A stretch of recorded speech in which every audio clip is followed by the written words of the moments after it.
You're sitting in traffic. You tap the gas to creep forward and feel a split-second shudder, like the car can't decide if it wants to move or not. You tell yourself it's just a random quirk. A few weeks later, a delayed clunk into drive appears. And still, you keep driving, until one morning, the transmission simply refuses to engage. The repair bill? Anywhere from $4,000 to $6,500. That shudder was a warning, and ignoring it was the stupid mistake that destroyed your Hyundai's automatic transmission.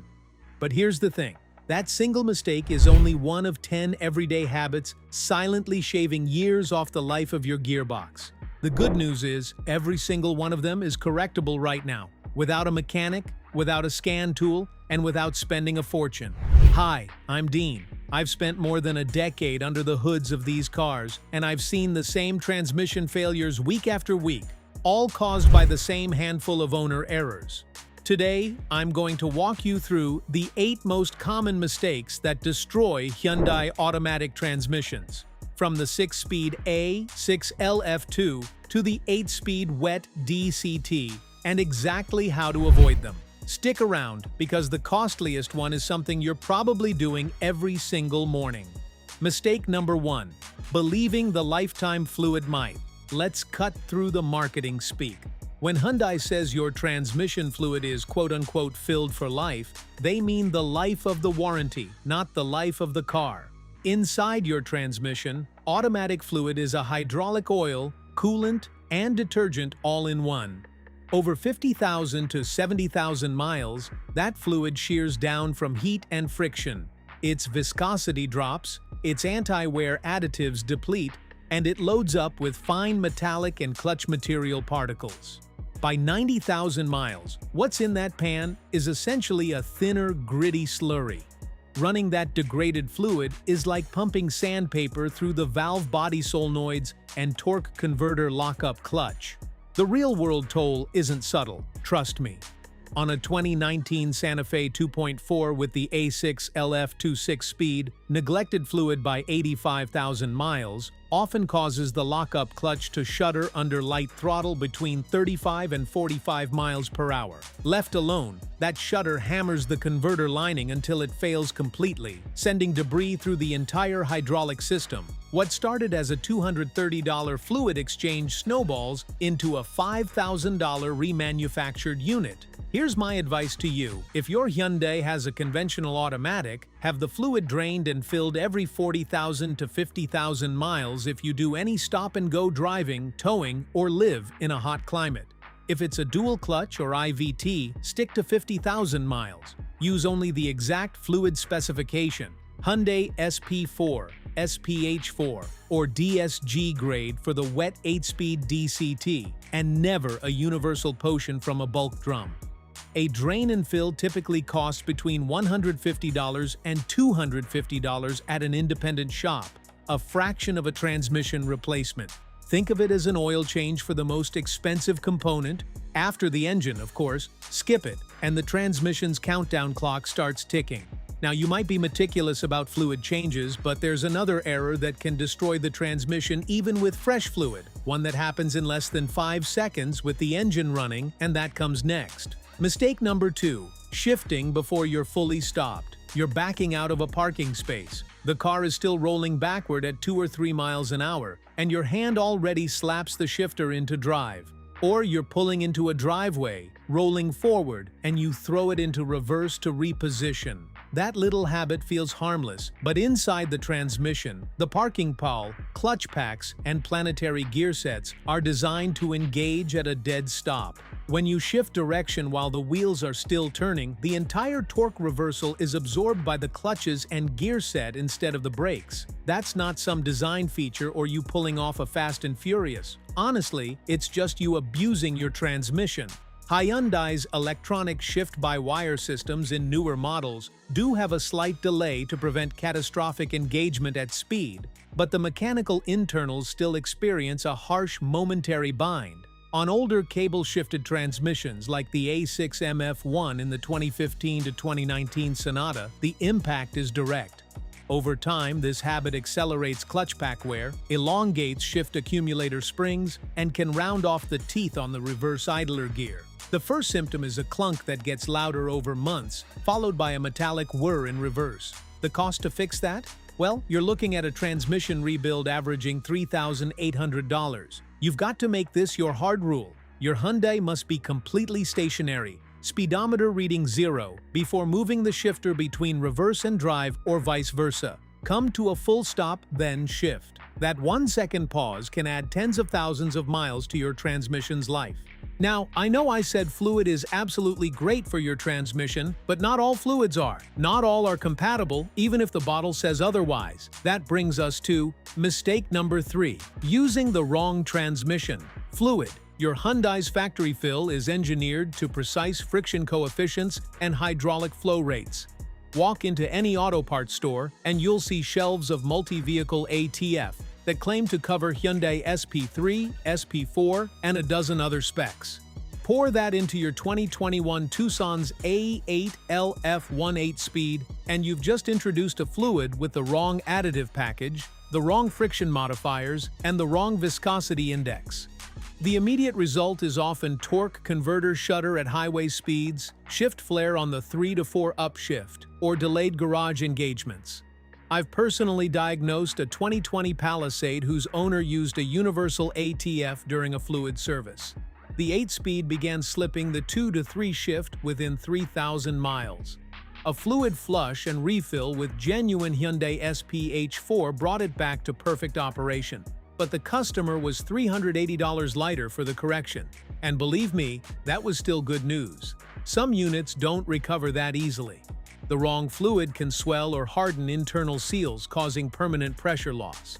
So check your owner's manual or the dipstick stamping. For most conventional automatics 2010 and later, it's SP4. For the newer 8 speeds and some SmartStream units, it's SPH4 or a genuine Hyundai DCT fluid for the wet dual clutch. The fluid itself costs about $12 to $18 per quart from a dealer, and you typically need 5 to 6 quarts for a drain and fill.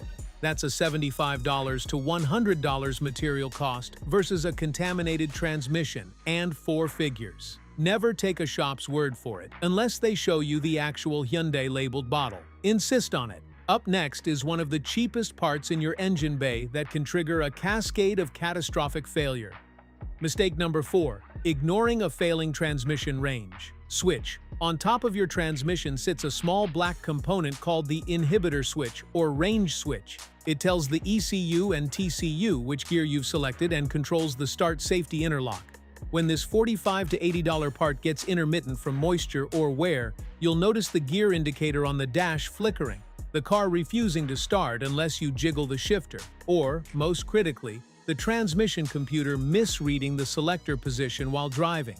This can cause the box to drop into neutral momentarily under load, or hunt between gears, generating clutch-to-clutch shock that tears up the valve body. A 2018 Elantra GT once came into my shop on a tow truck with a no-move condition and a trail of glitter in the pan. The root cause? The range switch had been sending erratic signals for 2 months, causing at least a dozen uncommanded neutral shifts at highway speed. The owner ignored the pesky PRNDL flicker because the car still drove. That $70 switch led to a $4,400 transmission replacement. If your dash gear indicator acts even slightly drunk, have the range switch tested. It's a 20-minute job and requires a single 10mm socket. That's it. Obviously, I'm not saying you do it yourself. Just take your Hyundai into the shop. They'll know what to do. This brings us to a driving habit that's intimately linked to how the TCU interprets your foot, and it's costing you both fuel and transmission life every time you accelerate from a light. Mistake number 5. The 2-pedal launch, brake torque wing. You're at a stoplight, left foot hard on the brake. You bring the revs up to 2,500 or 3,000 RPM to get a jump on the green, then lift the brake and mash the throttle. It feels fast. For a second you feel like Dom Toretto. Well, sorry to break it to you, but what you're actually doing is called brake torquing, and it's one of the quickest ways to torch an automatic transmission. While the brake holds the output shaft stationary, the torque converter is stalled, converting all that engine power directly into heat. Transmission fluid temperature can spike by 60 to 80 degrees Fahrenheit in under 3 seconds. Those repeated heat cycles oxidize the fluid, glaze the lockup clutch lining, and can balloon the torque converter shell.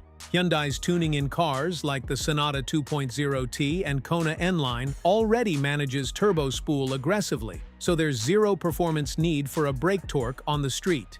Yet I've seen at least two Santa Fe Sport 2.0 TAWD transmissions that failed before 40,000 miles, both with blue discolored converters and burned fluid that smelled like a campfire. Both owners admitted they launched it hard from the lights occasionally. That occasional thrill costs about $1,200 for a converter replacement alone, more if the valve body is clogged with debris. If you want the transmission to live, lift your left foot entirely. The car will move off the line with more than enough urgency using normal throttle. And your transmission's temperatures will stay in the safe 170 to 195 degrees Fahrenheit range instead of briefly kissing 260 degrees Fahrenheit. Heat will kill even the most sophisticated transmission. Remember this. Now we arrive at the mistake that's so common I see it at least once a month, and it involves that trailer hitch you installed last summer. The margin between safe towing and a cooked transmission is razor thin, and most owners cross it without ever even reading the fine print. Mistake number 6. Towing over capacity without a cooler. Your Hyundai Palisade might be rated to tow 5,000 pounds with the factory tow package, but that rating assumes a properly equipped vehicle with an external transmission oil cooler and the correct final drive ratio. A Tucson or Santa Fe without the towing package, even with a dealer-installed hitch, may be limited to 2,000 pounds or less. Ignore that, hook up a 3,500-pound travel trailer and hit I-70 through the mountains, and you'll cook the fluid so fast the transmission will degrade in that single trip. Here are some brutal numbers I'll need you to always remember. So maybe get a pen and pad out. Above 220 degrees Fahrenheit, ATF life halves for every 20-degree increase. At 260 degrees Fahrenheit, varnish forms on internal passages and seal hardening begins. At 300 degrees Fahrenheit, clutches slip because the fluid loses its friction properties entirely. A 2022 Santa Cruz towing a 4,200-pound boat up a 6% grade without the towing pack can push transmission temperature to 250 degrees Fahrenheit within just 10 minutes. The onboard gauge shows only engine coolant temp, so the driver never sees the danger until the transmission starts slipping on the next downshift. If you tow anything heavier than a jet ski or a small utility trailer, install a stacked plate auxiliary transmission cooler. A quality unit like a Hayden 679 costs under $60, and installation takes about 90 minutes with basic hand tools. It'll drop average fluid temperatures by 30 to 40 degrees Fahrenheit. And remember, even if your car has a tow mode that only changes shift points, it doesn't add mechanical cooling. Now, towing is an obvious stressor, but the next mistake occurs during the most mundane daily routine, and it's the #1 killer of Hyundai's dual-clutch transmissions. If you drive any Hyundai with a DCT, the next 2 minutes could save you $4,000. Mistake number 7. Creeping the DCT like a conventional auto. Hyundai's dry 7-speed dual-clutch transmission, found in the Elantra Sport, Kona 1.6T, Venue, and some Tucsons, is mechanically a manual gearbox with 2 computer-controlled clutches. It does not have a torque converter. In a conventional auto, creeping in stop-and-go traffic simply sends fluid through a fluid coupling. In a dry DCT, creeping means the clutch is partially slipping against the flywheel the entire time you're inching forward. That slip generates focused heat on the clutch disc, which has no active cooling circulation. The moment temperatures exceed 450 degrees Fahrenheit, permanent wear begins. Glaze builds, friction material hardens, and eventually, the clutch shudders and loses engagement precision. I can't tell you how many 2019 to 2021 Konas have rolled in with a complaint of vibration on takeoff. In nearly every case, the owner drove 45 minutes each way in heavy bumper-to-bumper traffic, habitually letting their foot off the brake and creeping forward with no throttle, or riding the brake slightly to modulate speed. Over 20,000 to 30,000 miles, the clutch pack wears unevenly, and the TCU's self-compensation reaches its limit.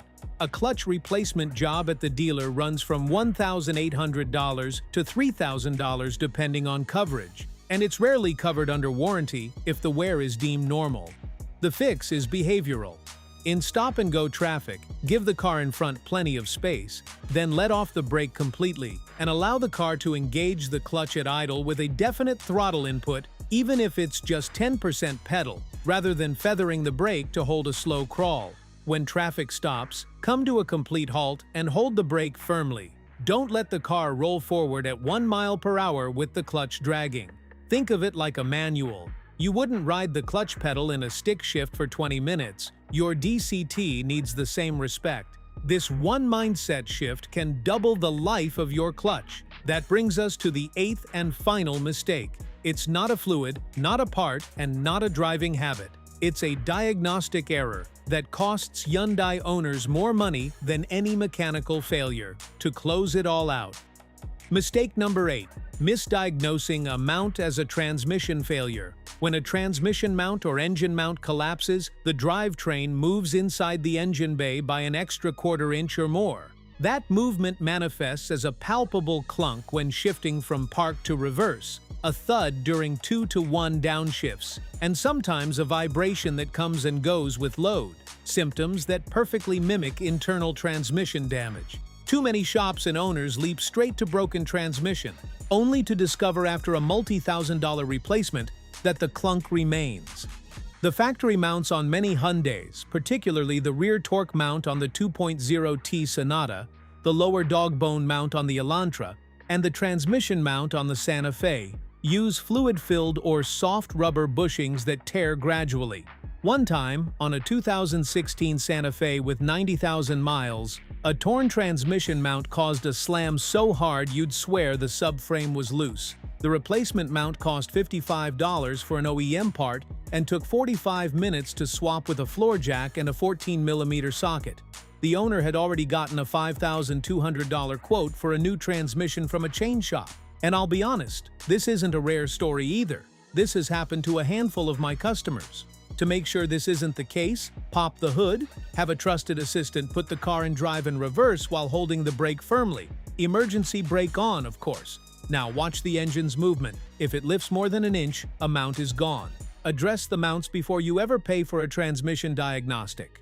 A full set of mounts for most 4-cylinder Hyundais costs $150 to $300. The best part? The job is driveway friendly. So there you have it. 8 mistakes, any one of which can destroy your Hyundai's automatic transmission. Avoid these, and your transmission will easily see 200,000 miles with nothing more than regular fluid changes and sensible driving. Well, I've put together a little post-video checklist for you. Pick the one mistake you suspect you're currently making. Maybe it's that shift without stopping habit or the year-old fluid you never changed, and address it by this weekend.